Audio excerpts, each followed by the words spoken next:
Students के लिए बात करते हैं जिन्होंने मुझे मैसेजेस भेजे थे। शायद आपका भी ये डाउट होगा, आपके भी मन में प्रश्न होगा, how to improve in test, right?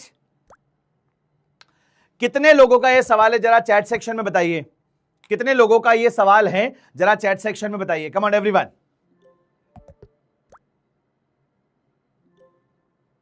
Answer आ गया था, वेरी गुड।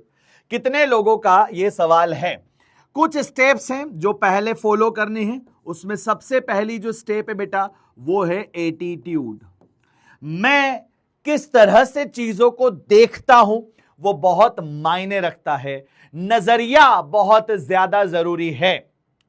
आपके मार्क्स कम आ गए, उसके बाद आपके मन में यह सवाल आना कि क्या पता मैं सिलेक्ट होऊंगा या नहीं, क्या पता मैं एम्स में पहुंचूंगा या नहीं, क्या पता मुझे गवर्नमेंट कॉलेज मिलेगा या नहीं।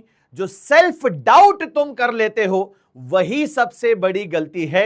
सबसे पहला काम जो तुम्हें करना है, एटीट्यूड सुधारना पड़ेगा।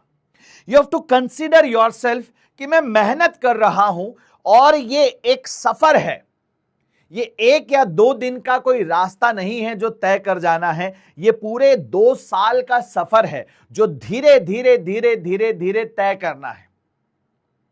आएंगी इसमें मुश्किलें और इसमें तुम्हें लो फील भी होगा, लेकिन जब तुम्हें लो फील हो रहा है और जब तुम मुश्किलों से घिरे हो तो तुम सोचते क्या हो वही तुम्हें विनर बनाएगा। अगर तुमने सोचा, सेल्फ डाउट किया, अगर तुमने सोचा कि मुझसे नहीं हो पाएगा या शायद मैं तो नीट के लिए बना ही नहीं हूं, यही सारी बातें तुम्हारे एटीट्यूड को कमजोर बनाती है और जब ये कमजोर बनेगा तो फिर दिक्कत है। तो आज सबसे पहली चीज आप लोगों को गांठ बांधनी है और पहली चीज ये सीखनी है कि चाहे परिस्थिति जो हो, मेरा एटीट्यूड हमेशा फाइटर का होगा, वॉरियर का होगा, लड़ने वाला होगा। मैं यहां पर दूसरा काम करूंगा और वो दूसरा काम क्या करूंगा? I will identify my mistakes. एक एक चीज पर ध्यान दूंगा। मैं एक एक मिस्टेक को ऑब्जर्व करूंगा। वो मिस्टेक सिली मिस्टेक थी या वो रिवीजन नहीं करने की वजह से सवाल गलत हुआ या फिर मैं फॉर्मूला भूल गया था या मैंने कैलकुलेशन मिस्टेक करी। एक एक चीज पर मैं काम करूंगा। मार्क्स कम आ गए कोई बात नहीं, लेकिन कम आने के बाद मैं खुद के ऊपर डाउट करके गलतियों को सुधारना नहीं, यह सबसे बड़ी गलती है।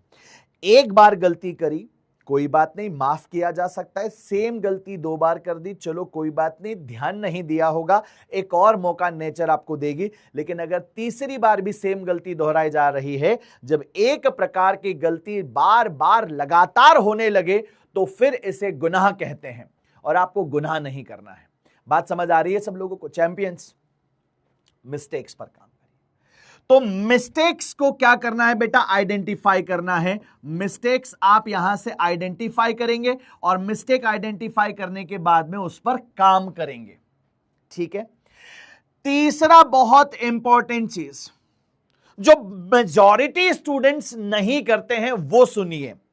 पेपर में थे यहां पर मान लीजिए 1 या 45 क्वेश्चन, ठीक है?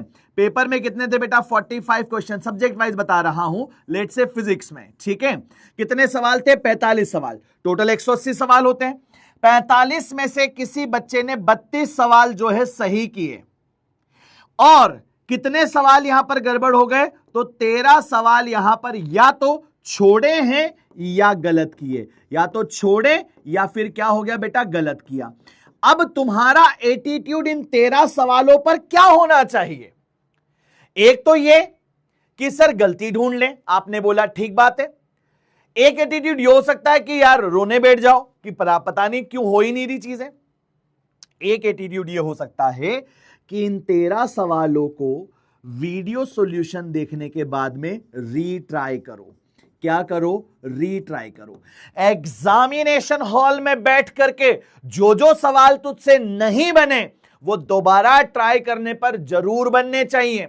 अगर सेम सवाल कभी भी या सेम कॉन्सेप्ट का सेम तरीके का सवाल कभी भी रिपीट हो तब तेरा आंसर गलत नहीं होना चाहिए। अगर तू हर मॉक टेस्ट में अपने आप को इस तरह से बिल्ड करेगा तो धीरे धीरे धीरे धीरे तो ये नीट की जंग जीत जाएगा मेरे दोस्त। ये सफर है, इसमें ऐसे ही चलना पड़ेगा।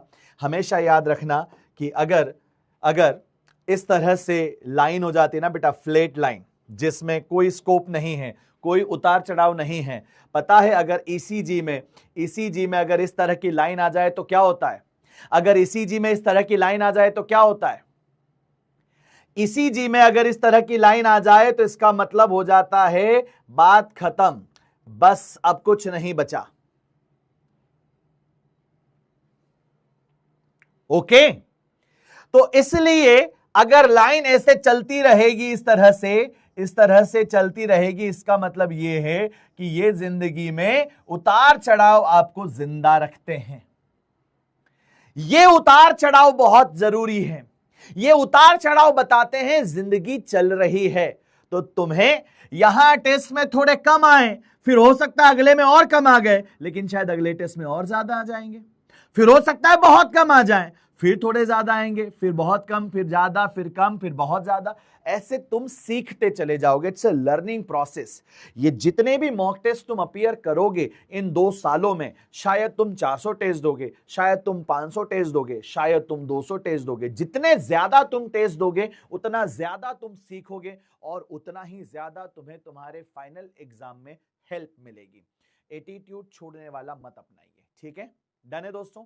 तो क्या ध्यान रखना है, समझ आया आप सब लोगों को? अंडरस्टूड? चलिए अब आगे